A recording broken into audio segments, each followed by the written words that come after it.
Well, hello and good evening. Welcome to When Wisdom Talks. I'm Alisha. And I'm Kadesha. And I'm Naomi. Yes.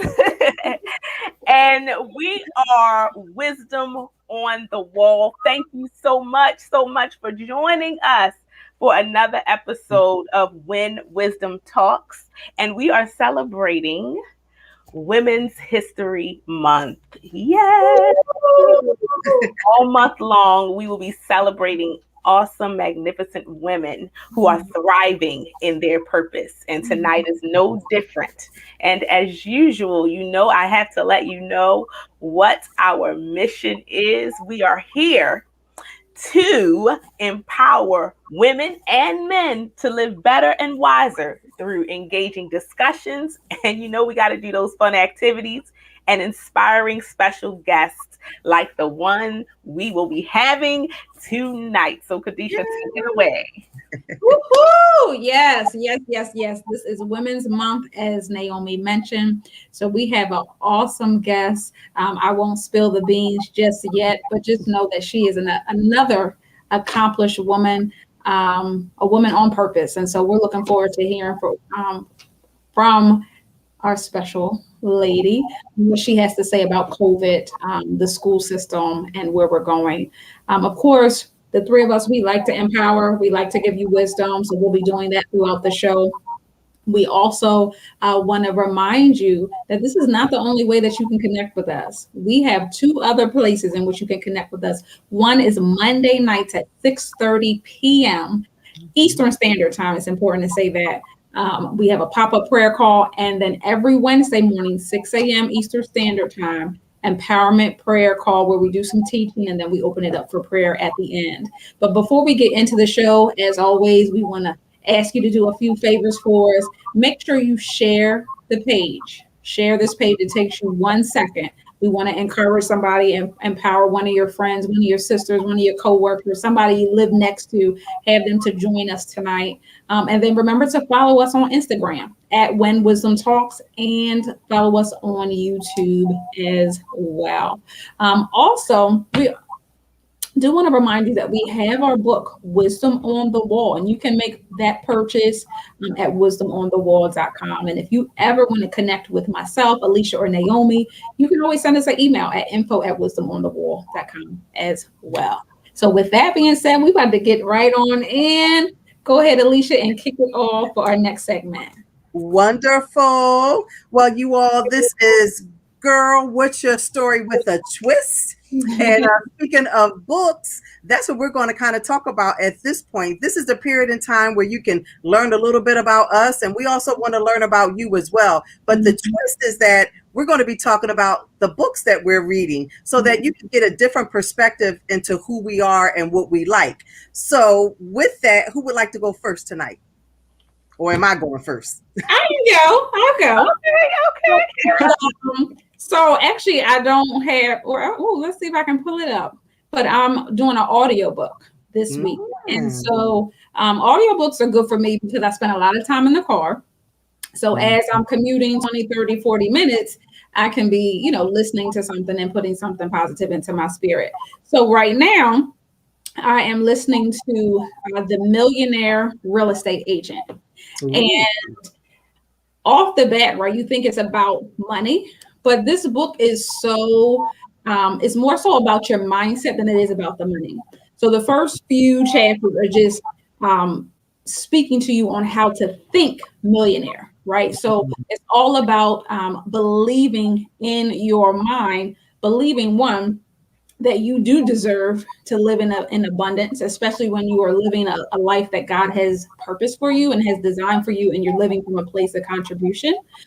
So it's all about thinking, and then, but not just that, understanding that there are practical ways, right, in which you have to go after something. Yeah. So it can't just stop here. Like there are action items, right? So we know that faith without works is dead. And so essentially that's what Gary Keller and the other author are telling us in this. What I love is, and I won't highlight all of them. But what I love is they give us 9 ways on how the millionaire realtor thinks. And so those ways are one, thinking without fear. Right. So it's always believing that everything is possible. So anybody who sets out to be a millionaire in real estate, they had to think that it was possible first. Right.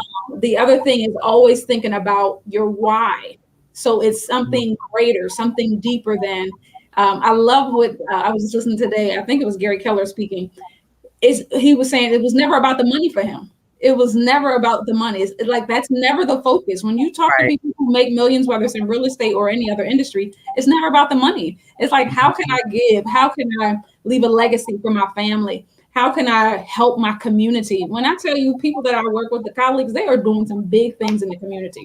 Amen. So it's about, thinking about your why, living without or thinking without fear, right? So having no limitations. And then, but also thinking, like I mentioned earlier, in action. So yes, I believe it. Yes, I can make my mind believe it, but then I know I have to have some action steps as well. So I just wanted to encourage everybody here with my millionaire shirt on that you can be anything that you want to be. Yeah. It doesn't matter the industry, the career that you have chosen, the ministry that God has placed you in. You can be whatever you want to be, but it starts with thinking first. Amen. Awesome. I guess I'll go ahead and hop in. So I love how each of us have chosen books that are relative to where we are in our life at the moment or what we're doing.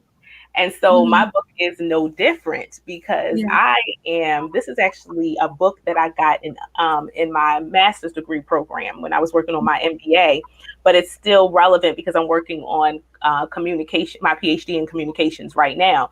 So this is called The Art of Social Media, Power Tips for Power Users. And of course, you know that I love all things social media.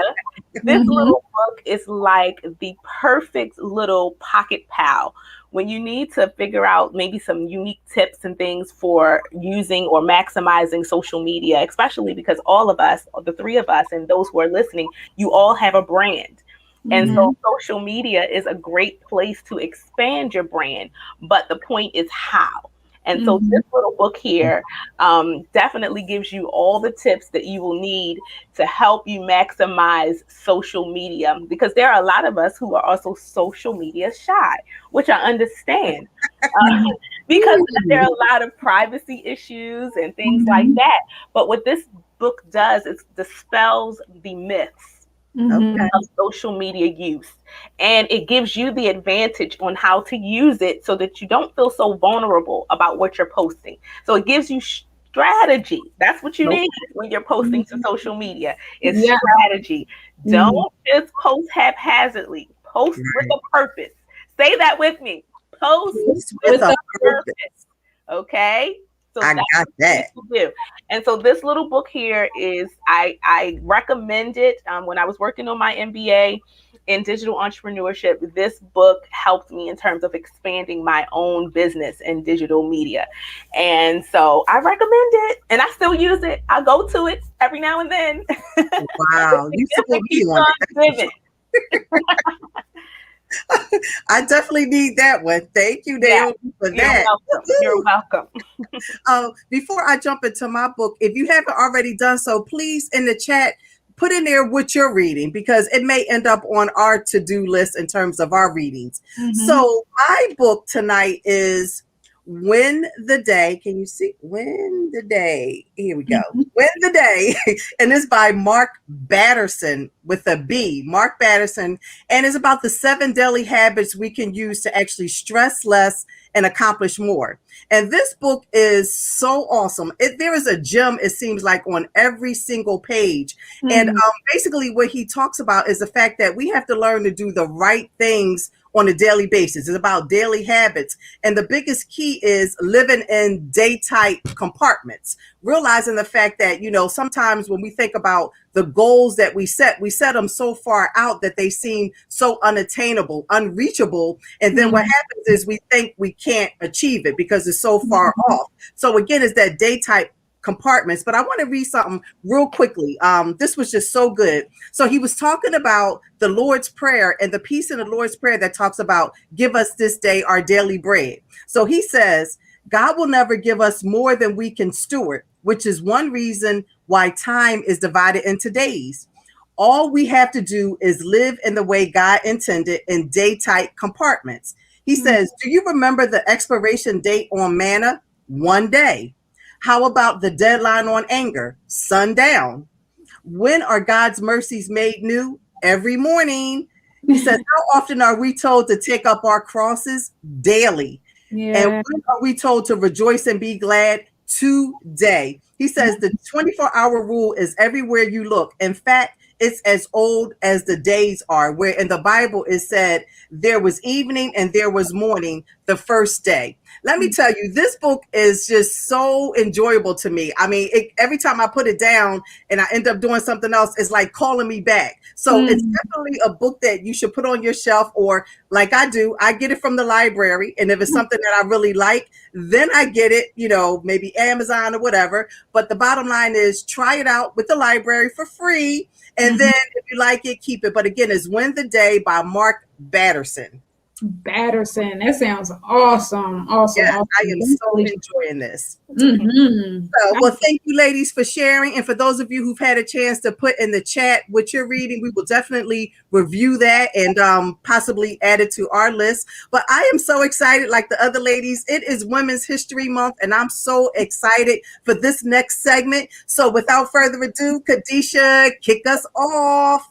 Woohoo! Yay, yay, yay. So I'm always excited because I just love learning about people and I love learning their perspective, right? And so we have a pretty unique perspective today. As you know, this last year and a half has just been so consumed with COVID-19. And so we have a executive director, aka principal of a school. And she's going to give us her perspective on one, being a woman in leadership, but how COVID has impacted, her students and her staff and their families, right? So I'm really excited about tonight. So if you know any parents that are not yet tuning in, again, share, get these parents on the line so they can see what a principal has to say about the pandemic. So we're going to go ahead and bring Miss Rachel Valentin in. This girl is on fire. This girl is on fire. She's walking on fire. I love that. I want an intro like that every time I come into a space. Well, hello, Miss Rachel. Hello, ladies. Hello. How are you this evening? I'm doing well. I really can't complain. So I'm excited to be on with you all, share my perspective on, whatever questions you guys have and just be, part of the wisdom that speaks tonight. Yeah, so I want to read a little bit about your bio. I'm going to try to, remix that thing since I know you.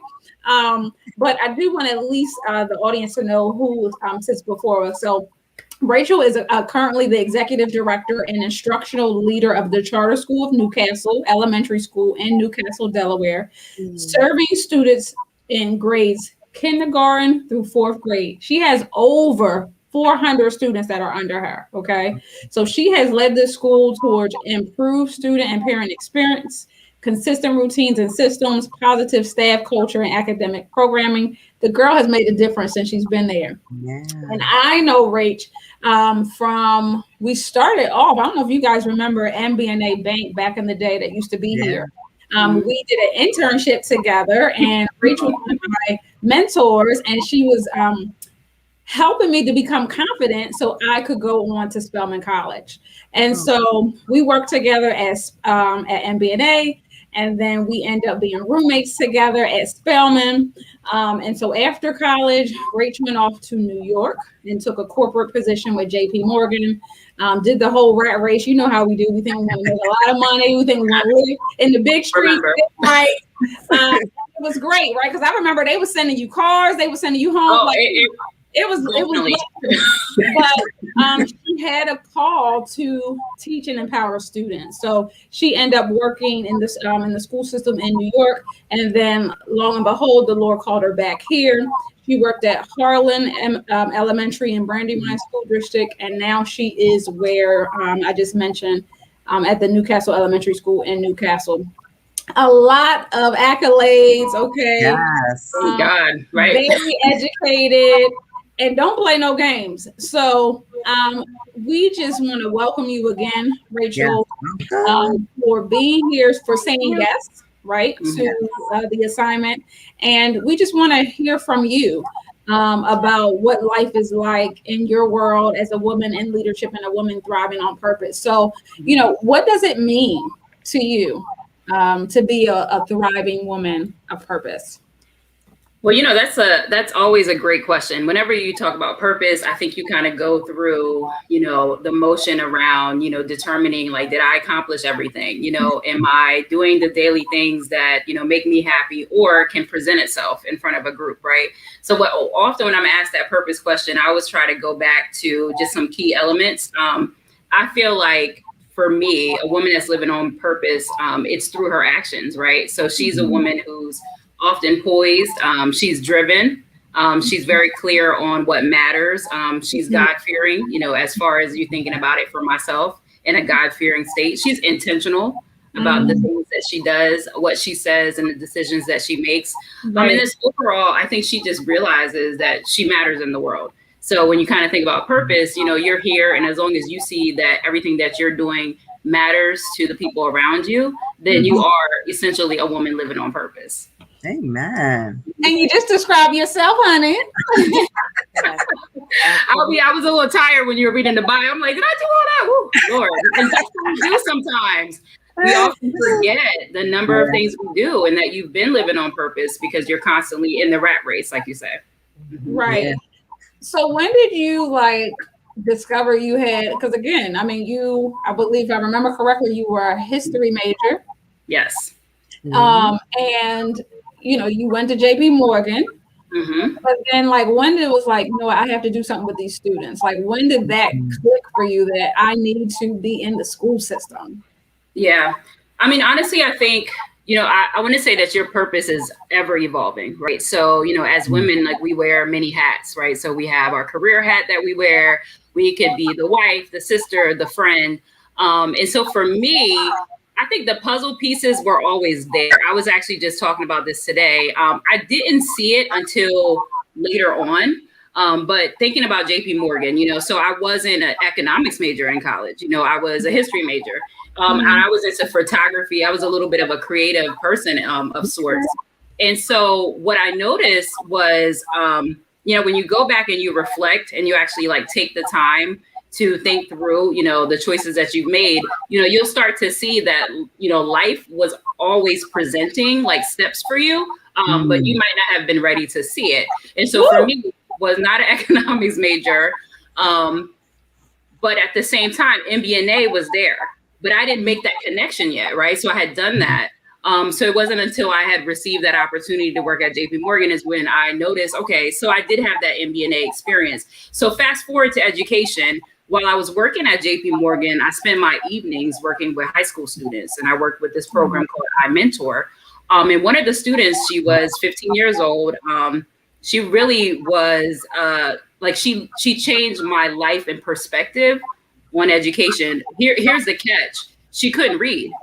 And so it was really frustrating for me to get on the train, the hustle and bustle of that New York life, going through Grand Central Station, walking down, to my building. But at the same time, I'm getting on the train, I'm heading to the Bronx to work with a student who couldn't read. And I'm wondering, well, how did she get promoted from grade to grade to grade? What was happening?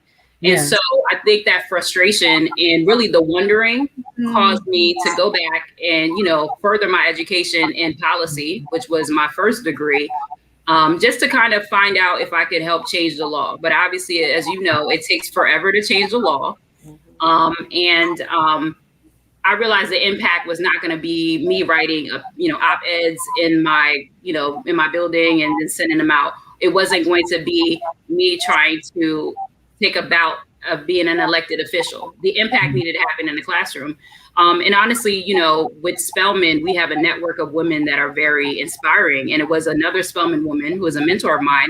And then she was very frank with me. She said, you know, the student can't read because the teacher didn't teach her how to read. Like, it was just that. Point blank, right? You know, so broke it down basic. And so for me, what she was messaging was, you need to make an impact in the classroom. So going back to the puzzle piece, while I was at JP Morgan working with that student, those puzzles were there, right? So already pointing me in that direction. And then when it was time for me to remove the blinders or the veil, so to speak, is when you step into your purpose, because now you're ready to take on the next steps and be effective. And then that was it. I got into education and didn't realize that I would have much of an impact, but I know that this is a calling for me, because I truly believe that I'm changing lives, and that's important. Yeah, I wanted to say too, I think it's extremely integral. And also, I think it's extremely humble of you to do the boots on the ground work in the classroom. Because I think, you know, other people will probably go for the higher fruit or the political positions where they feel that they can make the most impact. But the children in the classrooms are the ones being neglected. I'm a parent, so, you know, I understand that. So I just want to say hats off to you for doing that. Well, thank you. Yes, absolutely. It's about that being intentional, as you said, you know, and being on purpose is actually doing something. It's not just speaking it or seeing the problem and kind of negating it, but it's actually doing something. So just like Naomi said, you know, boots on the ground, hats off to you. I love it. Oh my goodness. And it required, though, a level of sacrifice, because you had to go back to school for that. You know, to obtain her master's in education. So it wasn't like an overnight thing, right? And I think sometimes that's what we think when we're walking in purpose. This thing gonna come overnight, but it requires a level of sacrifice, and it requires a level of action, right, on our part, and obedience. It does. It does. And I'm glad you said that. Sacrifices were made, right? And there are failures along the way where you start to feel like, you know, you made the wrong decision. So that is real, you know. So I experienced all of that along the way, and walking away from a corporate job. Kadesha, you know exactly how that feels. You know, your financial stability is in question. And, you know, depending on how you were raised, that might be the purpose, you know, that the family is instilling in you at the time. And so when you walk away from that, you almost feel like, you know, you failed yourself, you failed others, but it really is staying the course, you know, and really truly believing that your purpose is beyond, you know, beyond those challenges, for sure. Yes. That is so powerful. That's powerful there. And it makes me think back to what you were saying again with that piece on being on purpose. It's about being God-fearing too. So being able to hear, you know, in your spirit what it is that you're supposed to do, because the three of us, in addition to you, walked away from, you know, lucrative positions. So we know exactly what you're talking about, to basically be selfless, you know, when you think about it, you know, realizing what your purpose is. And it may not be in this corporate position or whatever that is that you studied for, but it's being intentional, being God-fearing, and listening to what he's telling you to do. And as long as we do that, you can't fail. So that is awesome. I think we're hearing a theme, because our guest last week said walking in your purpose means you don't mind doing what you do for free. Although we know that a workman is worthy of their hire. When you love what you do, you'll just do it. You won't need all of the prompting and the pomp and circumstance. You'll actually just do the work. And so that's what we're hearing even with you, Rachel. So again, I keep saying hats off, because I understand the work that goes into working in the actual classrooms, in the schools, the dedication that it takes, working with both the parents and the students. That's a lot of coordination. So so thank you 1,000 times from the parents. Thank you. Thank you to the educators, you know, that are alongside me doing the work. So let's go there for a minute. So I mean, you have 441 plus students. How many people is on your staff? Well, we're actually bigger than that. So I run the elementary sector, but I have my counterpart, Larita Odumasu. She runs the middle school. So our school is actually 750 students. So combined, and our buildings are right next to each other. As far as staff, we have a staff number up towards 81 the last time I checked, because you're thinking about teachers, contractors, food workers, and things of that nature. It's about 81 people. So we have a pretty big staff in general. And our students, just thinking about the school and what you said, Naomi, that was one of the things that the both of us together wanted to do, to make that school environment feel like a place where students are seen and heard and recognized and feel that they can be themselves. And so, that's one of the things that I appreciate about the programming that we created, is that we really truly value culture, uniqueness, character, resolve and resilience. Like, we build that into the work that we're doing with our students. And you can kind of feel that. If you were to speak to one of our students, they would say, it feels like a family unit, where I could just, let my hair down and be myself. But that didn't come overnight, because we actually designed the school around the student themselves, got their feedback, and our parents, wanting them to know that they're part of the process, like they're part of this, the village that they call it. And I think the other thing that I've done and I appreciate about the families is that what we've messaged to them, and you often hear this, is that you are at a school that truly makes no excuses for achievement. Like, we don't, skin color, race, demographics, sexual orientation, none of that should be a reason why your student is not given the opportunities to be successful. And at Charter School of Newcastle, right? It sounds like I'm kind of doing a role now. So so if you're at Charter School of Newcastle, I think one of the things that we created was that feeling that, parents are getting, a school that truly will make sure their child is getting the right programming, et cetera. Like, we're not going to make excuses. We're not checking off a box. We're not just doing funding for the sake of funding. We really want parents to feel like, they're walking with pride. Like, my school is dope. My school is amazing. And, my leaders are there to make sure my kids are getting what they need. Wow, I so love this. Well, today you cut on any news channel today. We know today is the 1-year anniversary of, the World Health Organization announcing that the global pandemic has hit. So when you think about that, how has it changed your life personally, and also as it pertains to your school? You know what? That is another great question. I think often people are asked this question. I think for me in particular, I am now starting to value human connection. Who would have known that you would be forced to quarantine away from, friends and family and other loved ones that you normally, like, these things that you take for granted. I go see this person every weekend, or, I have this lunch every Saturday. And you're being forced to quarantine, and those connections have been removed from your daily happenings. And so for me, I had to kind of wrap my head around, around that. And it's tough to be able to be in that type of solitude, or you're afraid that your health might be a reason why you never see this loved one again, and so forth.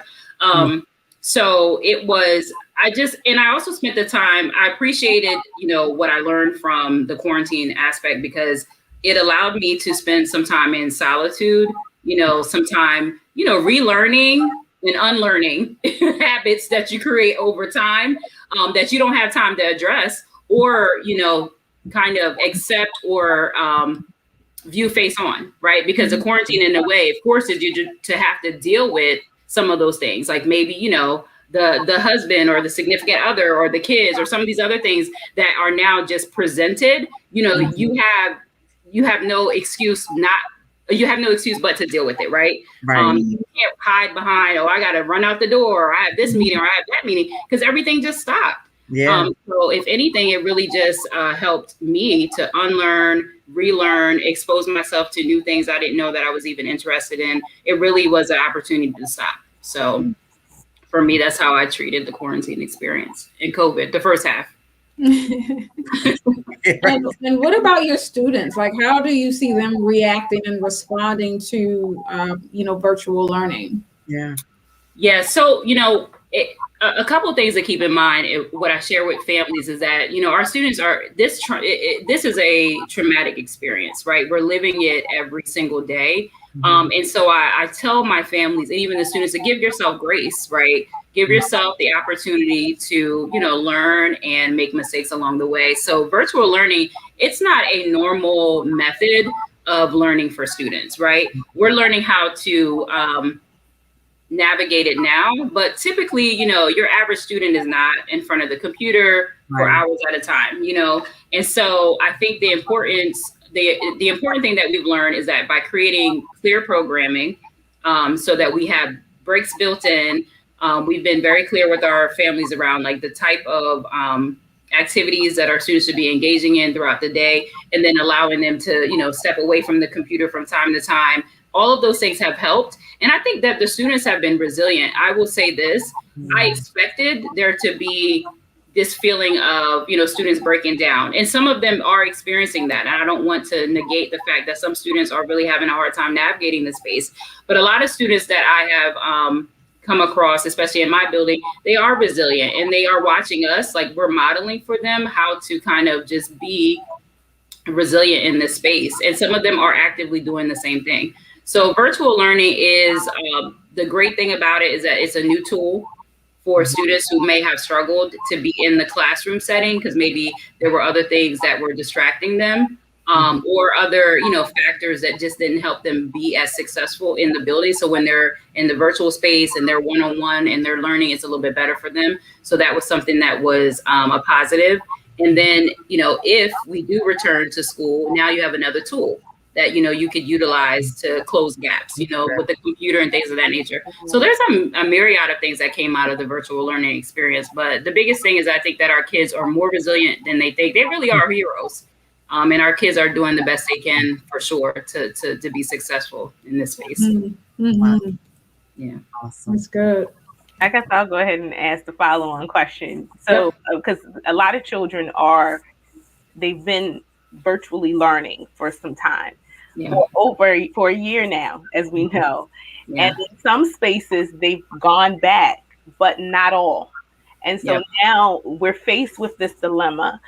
Parents who have adjusted, students who have adjusted to this virtual learning environment, and then they're going to, at some point, have to migrate back into the classroom.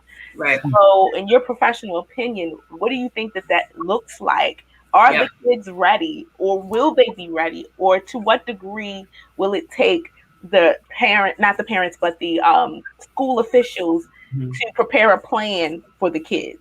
Yeah, no, that's a really great question. And what that was a question that I know, preparing for you all, because I know you guys are asking dynamic questions that I wanted to be very, very clear on. So I kind of took some clear notes about what I think. And if there are any parents on, I will want you to kind of note. I think one of the things that you have to keep in mind is I'm not a medical professional, right? And so I think the most important thing is the health and safety of students has to be primary in everything that's happening. We are right now in our program, so we are approximately 50% of my students are in the building, and the program is 2 days a week, right? And it's this is $1 million question. What do we do with our students? So for now, that works for us, right? Because of the size, if I named, we have 750 students, having 50% of our population makes sense for our size right now. And so it works to combat the daily spread of the virus in whatever regard, whether they're thinking students are spreading it, adults, whatever the case may be. Right now, it's eliminating the spread, right? As far as the future and expanding, time will tell, right? So time will tell, but the medical industry is the huge determinant in the decisions that we make with this, right? And what we do safety-wise. We're monitoring what's going on with the viruses. We're still monitoring the spread of the vaccine. We're monitoring the vaccinations, right? We're monitoring the spread of the virus. I just want parents to know you're doing an amazing job. Like, please do not doubt that as a parent. You're doing an amazing job. Do not be so hard on yourselves, because this is a new territory for everybody, right? The leaders, the teachers, even yourself.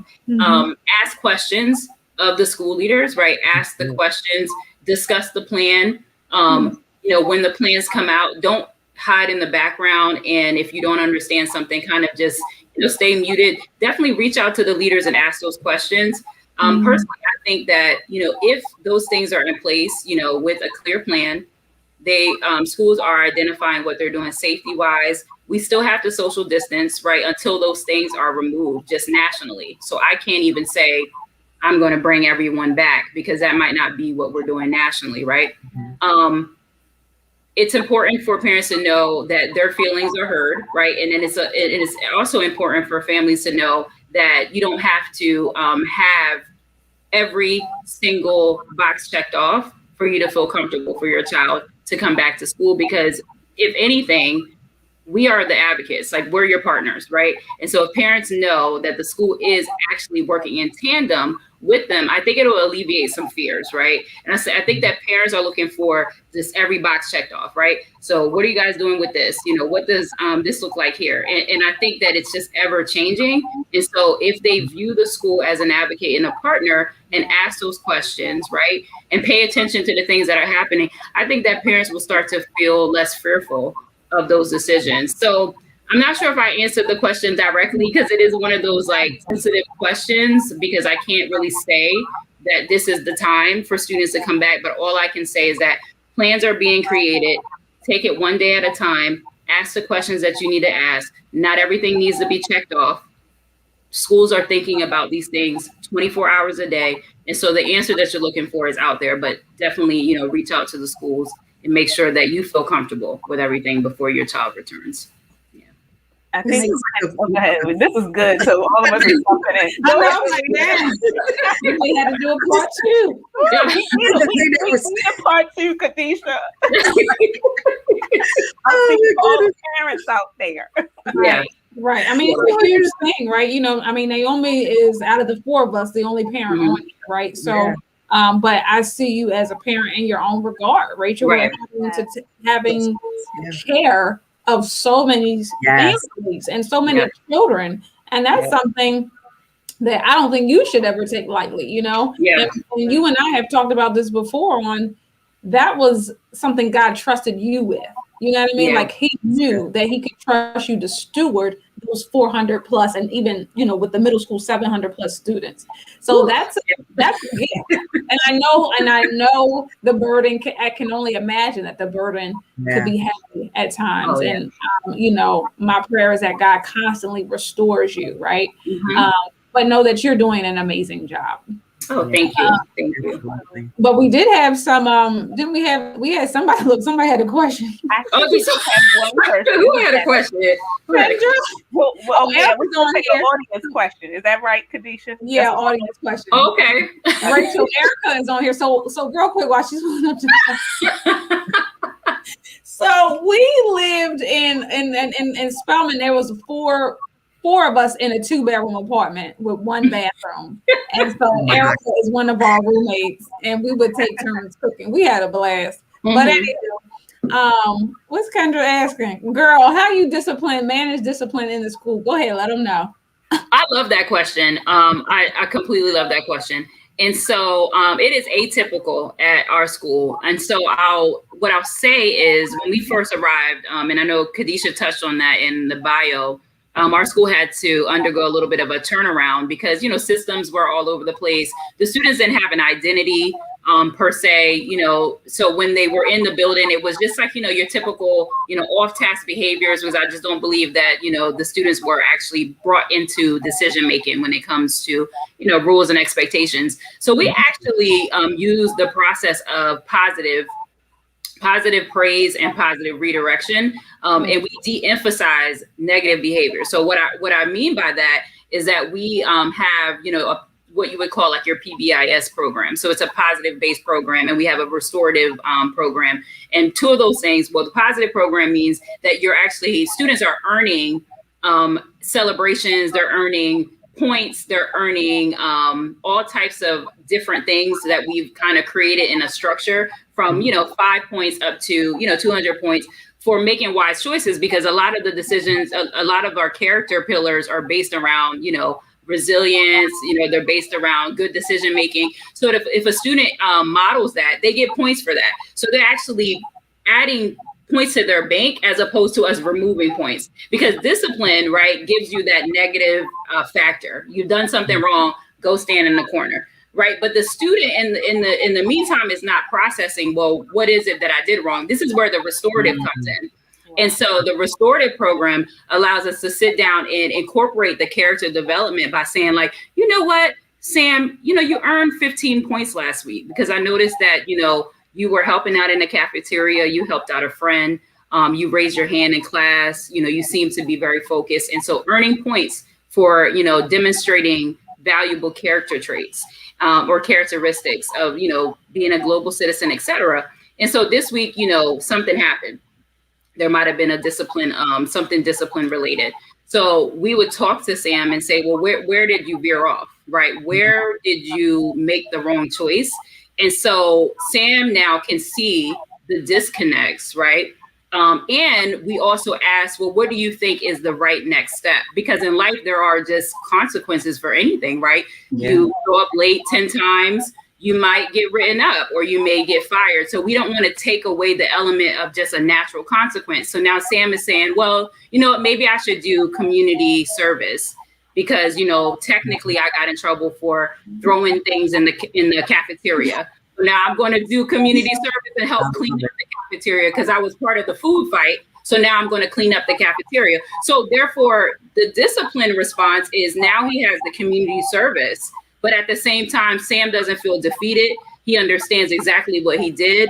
He's less likely to repeat the behavior because now we've given him an additional tool of character. And he wants to go back to earning points. So to Kendra's point, it really is a complete wraparound response when it comes to discipline and how we respond to it and what we what we emphasize in the building. So Sam has had that private exchange, but what he can continue to celebrate is the fact that he can earn points and he was able to restore himself and things of that nature. And it's made a world of a difference because, we are working with students of color. So we have to be very mindful of the things that we say and the impacts, those long lasting impacts that things that we do can have on them. And I want to make sure, or we want to make sure, Laretha and I at our school that is represented positively.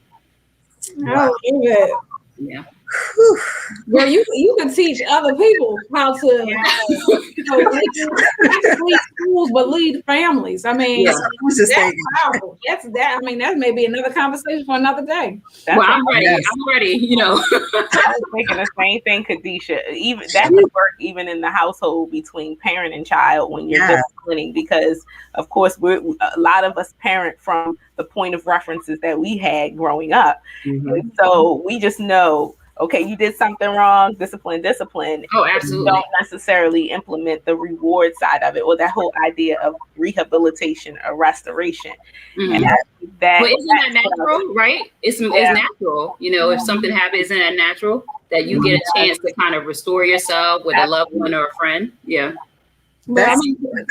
I was just going to say, I love that because the student has a part to play in that. So when he actually gives an idea of what the rehabilitation could be, using the word of Naomi, he buys into that, or she buys into that. And as a result, it becomes, it takes it to another level in terms of the restoration, because they actually had a part in making the decision of what their punishment, for lack of a better word, was. And it definitely will work in families. Yeah, that right there. I mean, that, Rach, let's just earmark that, pencil that when we have lunch again. That, I mean, that's like a book, a program, like it really is, because I mean, we have grown people who just weren't properly disciplined coming up in the school system and families. I mean, that's groundbreaking. So and I can't take full credit. It's really a combination of restorative practice, positive behavior. And what we did was, because we were running a unique program, we just took pieces of a variety of things, best practices that we thought made a difference in our time, and just piece it together to make it make sense, because things happen in a school, right? From small infractions all the way to fights, and every single response has to be intentional, for sure. Wow. So We running out of. I mean, dang, it was starting to get good. Not enough time. We need You guys are making me blush. You guys are making me blush. This has been so good. You know, leaders are boring. We're boring. No, you did great. I was like, wait, is she on CNN? Hold up. I don't know. So, yeah, okay, we speak it on Oprah, everything. But Yes, so real quickly before we have to transition, you know, maybe in one sentence or less, or you know, what would you say to what would the wisdom that you would give to somebody watching who or maybe a younger person, your 21-year-old self, or that young girl looking, like what would you say to them? Okay. You know, I would say to my 21-year-old self or anyone that's watching is that, you know, to myself, I would say you did well, sis. You did well. You know, like that simple. You did well and you're doing well, right? Keep cluing into your internal radar. I feel like your gut, your heart, your soul reminds you every day of the things that you should do. It's okay to live life and make mistakes along the way, and you're doing well. And I think, you know, and this is for my sisters, I think that we have a tendency to be like super women. We have a tendency to kind of tear ourselves down when we are not, you know, reaching certain levels. But research has been saying that that type of thinking has been leading to like chronic illnesses and all types of things that are affecting women of color. And so I can't stress the importance of saying you're doing well, sis. It's okay. Don't feel like you need to do everything, because what's happening is you're sacrificing you along the way, and you won't have anything left to give. And so if I were to tell my 21-year-old self, you know, is that you have your own timeline, don't overstress it, keep striving to check things off your list, but it is okay to pause and say to yourself, you're doing well. That's it. Yeah. I love it. I'm talking about. Thank you so much, Rach. This was so Thank you for having me, guys. You guys are awesome. Awesome. Well, we appreciate you. We appreciate all that you're doing. So it's up to you if you want to continue watching backstage, or it's up to you. But we're going to slide right on into our next segment. This girl is on fire. This girl is on fire. She's walking on fire. Yes. That was awesome. My goodness. Phenomenal. Okay. Part 2 on deck. We just got to figure out when. Absolutely. So yes, if you thought that was good, we got another segment that we want to share with you. And you know I love saying this part. Tell me something good. Tell me something good.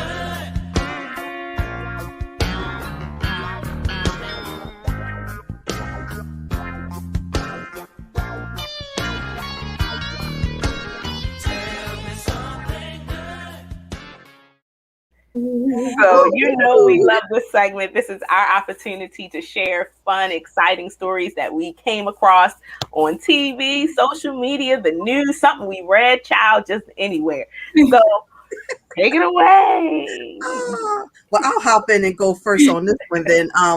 My Tell Me Something Good story is about Mrs. Kani Tanaka. She is the oldest living woman, 118 years old. Wow. And what I love about her story is that she is sharp. She's in her right mind. And the thing about her is she's gearing up on March 25th to carry the torch in the relay for Tokyo's Olympic Games. Come on. Yes. And so it is so funny because when they interviewed her, her thing was her family is obviously going to have to push her in the wheelchair for a good stretch of the trek, but she's adamant about taking the last few steps walking, and she has a new pair of sneakers especially for that.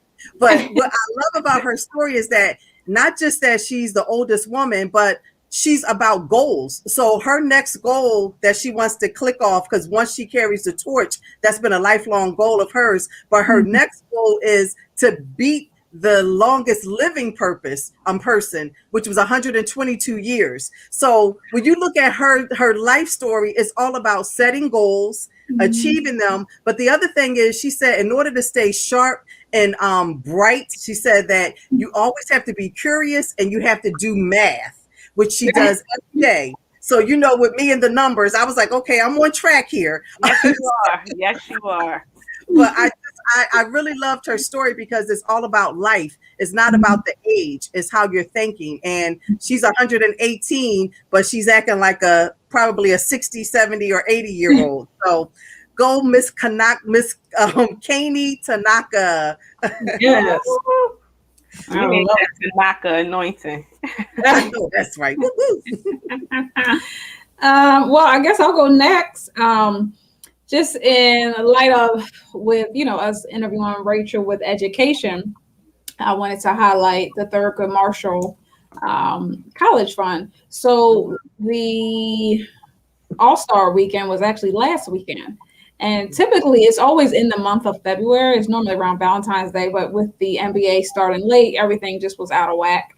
But it normally falls in Black History Month. So they were honoring historically Black colleges and universities. And even though it took place, with the delayed schedule in March, they still honored that. And they was highlighting historically Black colleges, and they was raising money for the Thurgood Marshall College Fund. And Team LeBron, I think they raised like $300,000. And so I just wanted to highlight Thurgood Marshall College Fund because I believe that we all have a part to play in the community, right? So maybe we're not going to be principals, we're not going to be executive directors like Rachel, or we're not going to work in the classroom, but you can still give or partner with organizations who are making an impact. Yeah. And so Thurgood Marshall College Fund is the nation's largest organization exclusively representing the Black college community. TMCF, Thurgood Marshall College Fund member schools include the publicly supported historically Black colleges and universities. And they don't just do things for colleges and universities, but they also have vital resources that go to kindergartner, grade school. And so one thing that I do want to highlight was that they, to date, the organization has been awarded more than $300 million to assistance to students. And so me being a baby of 2 HBCUs, I understand the value of these resources, that when you find yourself in the financial aid office, which can tip you like, if I don't find some money, I'm going home.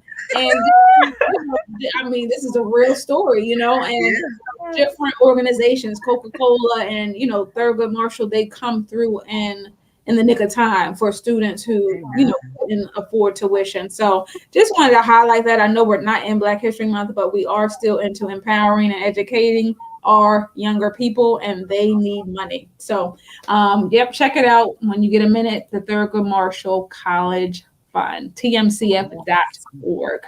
Oh yeah, thank you for that. Because I got two. That's going to you know what I'm saying. We here. I'm taking all notes. College will be here before you know it. That's real. So I'm going to be very quick with this because we're running out of time. But I think all of my 80s and below, those of us who were born in the 80s and below, or, and grew up in the 90s, are familiar. This is going to bless you. Okay. I'm always finding articles and things on social media. So I came across this one. I hope I'm saying the website name correctly. I think it's Queez, QUEEZ.com. And the title of this article is 45 Things That Show the Struggles of the 90s Kids. Oh my. And so I thought this was hilarious because when I looked at some of these photos, and maybe next week if we have some time, I'll bring some of those photos back. But how many of us remember the lever that you had to use to roll the window up and down? The crank. Okay, because some of us we got a little bougie. We used to that button. We could just it took some elbow grease, right? To roll that window calories and down. Also, the struggle was real with cell phones. If you wanted to text, it wasn't so easy. We didn't have the keyboard. You had to actually use the number pad. If you wanted to do the number E, you had to press it like 4 times. The number four times just to get the letter E or whatever letter. Oh So then there's that. What else do we have? Okay, so the computer. How many of us, and if some of us are word users still, so it's still there, but word art was a feature that you could use on Word to make the paper fancy. Okay, that was about as fancy as you could get. That's all you was going to get. Either that or maybe a clip art or something. Now you can add videos and all kinds of graphics. Y'all remember that? I just have to remind you where you are in your life right now, just in case you got a little uppity. The struggle was real, okay? So I just had to give you that blast from the past. Yes. That showed that the struggle was real for us back in the day. So that's my tell me something good. I hope that makes you laugh. Oh my gosh, help me. So good. So good. Well, we only have a few minutes left. So should we just go to our nugget? I guess we could. And then we can pick up with our Women's History Moment. Yeah. Yeah. Our nugget is important. Yes. All right. All righty. Well, you heard it. We're coming to the end of the show. And again, like, where does the time go is unbelievable. But we can't leave you without leaving you with a nugget. So I'll go ahead and kick us off with our wealth nugget. And our wealth nugget, I guess it's kind of like a riddle. But before I give the riddle, Kadesha kind of hit on it a little bit in the beginning when she was talking about the book about the millionaire realtor. But the bottom line is many people mistakenly think that wealth is only about money, but wealth is actually about your state of mind. So with that being said, here's the riddle. If wealth is a state of mind, we need to daily think rich thoughts. Let me say that over again, okay? If wealth is a state of mind, we need to daily think rich thoughts, okay? So the key piece being, if we think rich thoughts daily, our wealth we will find. So I'm gonna put it all together. If wealth is a state of mind, then we need to daily think rich thoughts, and our wealth we will find. So our confession for this week, again, 3 times a day, say this: my wealth is here to stay because I think rich thoughts every day. Woo! I like that one. My wealth type that in the chat. Please type that in the chat. My wealth is here to stay because I think rich thoughts every day. All right, let's go give it over to Naomi. Give us some love today. Give us some love. Give us some love. And this is going to be super quick, okay? This week. My topic is fill up your love cup. Aww. Fill up your love cup. And how, see, look at that. Wait a second. Let's see. Now y'all gonna make me pull out. Okay, I wasn't prepared, but here you go. What's that here? Okay. All right. Wonder Woman. Fill up your love cup. So how do you do that? Through hospitality. And I came up with the scripture. It's Hebrews. I didn't write it, but you know, God. Hebrews 13:2. It says, "Do not forget to show hospitality to strangers, for by doing so, some people have shown hospitality to angels without knowing." Wow. And so you just have to use every opportunity you can to do something kind for someone. That's how you're going to fill up your love cup. And sometimes we feel deprived of love because we haven't first shown it ourselves. So if you fill up that love cup, you'll see, like all of us, 3 of us know about a return on investment. Yes. So once you make that investment, you fill up your love cup till it's overflowing. You have more than enough to share. So Amen. fill up your love cup. Wow. Start tomorrow. Start tonight. I don't know. Yeah, tonight sounds good. But it kind of just, I guess, sliding in off of that one. My wisdom nugget is to choose family, and to choose family with sharing the love that Naomi just talked about. Amen. But this last year, as you know, as Alisha mentioned, with this pandemic, we have lost as a nation, as a country, and just personally, so many. And so, as we have this time now that we're at home and we have just a little bit more time on our hands, I just want to encourage you to remember those who are close to you. And that family isn't always those that share your last name, it's just people that you meet along the way. So, consider your relationships a gift from God. And let the people near and dear to you, let them know that they are near and dear to you while you have them. So that is my wisdom nugget. We pray that you had a remarkable time today, listening to Rachel and listening to us have a conversation about pandemic, about students, just about empowering women. That's just what we're here, and that's what we love to do. So we thank you again for tuning in this Thursday. Go ahead and mark your calendar. We're going to be here next time, same place, same time, next week at 8 o'clock. Just remember that this show is brought to you by Wisdom on the Wall, Inc. and Be Inspired Global. Be sure to connect with us Monday night, 6:30 p.m. on our pop-up prayer calls, Wednesday mornings at 6 a.m. For our empowerment prayer call. And that number is 712-432-0075. That code is 187975. If somebody can go ahead and type that in the chat. So we love you. Long time. Love you loud. Stay safe, stay blessed, but most importantly, stay in faith. Have a good night. Bye.